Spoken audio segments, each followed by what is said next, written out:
Everybody, this is John. Welcome to the free video. And going to look at a couple of stocks here. First, Facebook, weekly chart, daily chart. So the daily chart is very negative here, obviously. And the question is this negative enough at this point where this is in danger of actually of a bigger move? So we do have a daily squeeze here, right?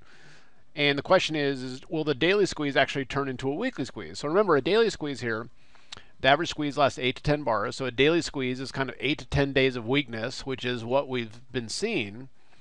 But if the weekly squeeze triggers, then we have the potential for 8 to 10 weeks of weakness.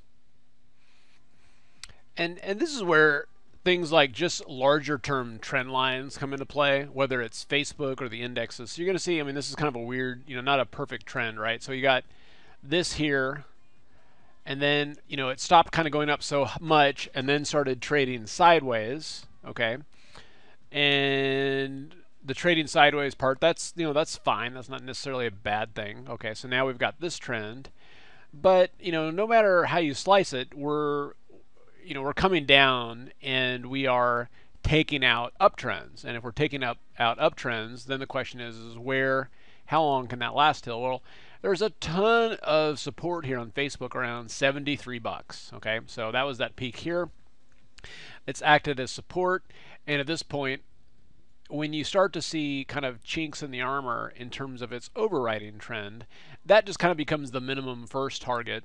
Okay, and here you can see that would take us down to here and potentially into that tree line. Okay, so that's true for Facebook, but what about, say, Apple? I mean, is Apple in danger here? Well, no, Apple, Apple looks pretty good. So, huge company there. Obviously, if Apple's doing good, so is the market. So at this point, it's all right. Well, if the markets are going to sell off a little bit, maybe we'll get a little bit of a pullback there, right? And what about Google? Well, Google there looks a little sloppy. But more importantly, what about the NASDAQ itself? And are we in any danger here? Is there any short-term stuff that's being broken, right? So long-term, it's like, okay, this thing is just rocking and rolling, right? But what we're looking at is there the potential that, we're going to get a little bit bigger dip than normal? And now that's when we want to kind of look at the primary uptrend here. And when I look at this, I just see something that says, you know what, we're getting pretty close to taking this out. And then if we do, it just opens up the door for a quick move to the next support level. As you guys know, when one support level is taken out, it's not like the market meanders, okay? It's not like, oh, let's see where we should go next. It goes very quickly. So case in point right here, once we got through here, it was like, bam, let's test the next level. Okay, so that's what I'm potentially looking at here. And so if we come back here and say, look at the Qs, if this is the case here, we're back below the 21, so great. I would look for the potential that we could actually come back and visit 102.07. So this means I'd want to have exposure on the put side. And I'm comfortable staying within that type of a trade as long as we're below this 21 period moving average on the daily. Okay, that's just measuring the short-term focus, the short-term concentration of the markets that you're trading. If it's below the 21, then you're going to see that the concentration is on selling, and if it's above, more on buying. So as long as that's below, and it's okay if it probes above, right? But as long as it closes below, then essentially the path of least resistance is lower, okay? And another thing to keep in mind here too is the concept of pairs trading. So by pairs trading is essentially looking at like, okay, here's the Qs, right? So the Qs, they're now trading right near their 34 EMA. Well, IWM hit that 34 EMA about a week ago and is now trading down below all its major averages, right? So what's the relationship between the Qs right now, and is there a way you could actually trade them together to lessen your overall exposure? Okay, so the way we've set this up is we do have a class with Don Kaufman coming up on Saturday, who is the foremost expert on pairs trading. And now we've set this up with two links. If you're used to going, this is at simplerstocks.com/pairs. If you're used to going to simpleroptions.com, that's fine. You can do /pairs. It'll take you to this page. So this is a concept, and this is something that I don't do a lot of. So I'm going to be listening to this class as an attendee and wanting to look at all the different combinations that Don has been doing for years, okay? So this class is going to be on Saturday, this upcoming Saturday, May 9th, from 2 to 6 East Coast time, okay? And then if you want to see this live, and it's done live, he'll have an extra session on Monday, May 11th, from 2 to 4 East Coast time, i.e. the market close, so you can see this stuff live, all right? And so there's essentially two things here. On the Saturday class, we'll review all this. Okay, so for the Saturday class, Donna's going to be talking about the best strategies for pairs trading so you can take full advantage of each market neutral strategy. Okay, so you can know all that. How pairs trading can be one of the safest ways to generate consistent returns whether the market goes up, down, or sideways. Now, this is important because with most conventional trading, you get into a trade and you have a stop and you have a target. With pairs trading, you're actually not so worried about that because you've got one that can offset the other.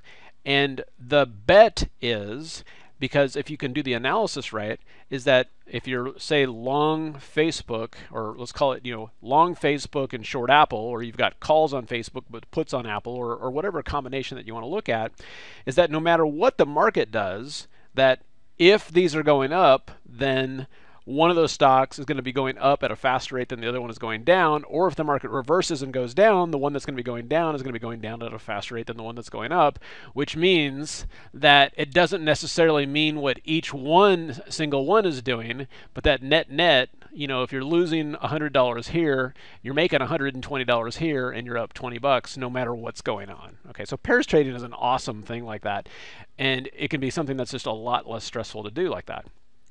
So how you can build a market neutral strategy that can profit in any kind of market, how pairs trading puts the odds in your favor, so you never have to worry about market fluctuations again, which we just talked about.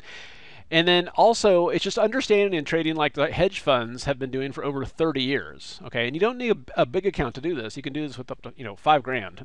It's not a large account thing that you have to do. Okay, and on this class, you'll get an online recording same day of the class if you can't attend it live. Okay, with the live trading, the whole idea here is that once you have all this down, you can see it put it into practice. So he'll be putting on pairs trades live, so you know exactly how to do it, how to determine position sizing, so you know how much to risk, building up your pairs trading strategy with his detailed trades and rules and to live by. And something like this too, which is helpful, is just when you read something and you get a presentation, it's just always to me helpful to see it put into practice. It's like, oh, okay, you read a book on swinging a golf club, then you want to see someone who's an expert hitting a golf ball, swing the club, so you can kind of get a feel of what that looks like. Okay, so this will be a Saturday class. If you would like to attend the Saturday class and learn everything you ever wanted to know about pairs trading, that is a $297 course. Don will be with you answering questions, making sure you understand it. And then if you would like to add the day of live trading, it's $397. Okay, now just so you know, the $397 includes the Saturday class. All right. And then the one thing too that you may not be aware of is that he has created an indicator that will help you essentially do this strategy a lot easier, and this indicator is available for free for those who attend the class. Okay, that's what we got. You guys have a good rest of the trading day. There's the links again, and we'll see you at the next updates.